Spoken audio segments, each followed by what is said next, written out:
రైతన్నకు ఏడాదికి 20,000 ఇస్తామని చెప్పాం. రెండో విడత డబ్బులు ఇప్పుడు ఇస్తున్నాం. ఈ స్కీమ్ కింద తొలి విడతలో 3,174 కోట్ల రూపాయలు ఆగస్టులో జమ చేశాం. రెండో విడత 3,135 కోట్లు మీ అకౌంట్ లో జమ చేశాం. మీకు ఏదైనా అనుమానం ఉంటే మీ బ్యాంక్ అకౌంట్ ఒకసారి చెక్ చేసుకోండి. ఇప్పుడే అందరికి డీబీటీ వచ్చిందా లేదా? సెల్ ఫోన్ అందరూ చేలు పైకెత్తండి. ఓకే, బ్యాంక్ అకౌంట్ కూడా చేలు పైకెత్తండి. ఉంటే ఒకసారి చెక్ చేసుకొని నాకు చెప్పండి. వచ్చిందా? వచ్చింది అని వాళ్ళు చేలు పైకెత్తండి. మా రైతు కూడా టెక్నాలజీ వాడుతున్నాడు.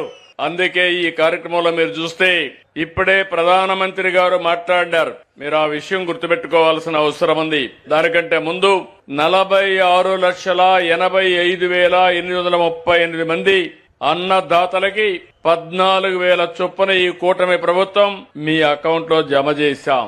ఇంకొక 6,000 మూడో విడతలో వేస్తాం. మన రాష్ట్రంలో మీరు చూస్తే ఆర్థిక విధ్వంసం జరిగింది.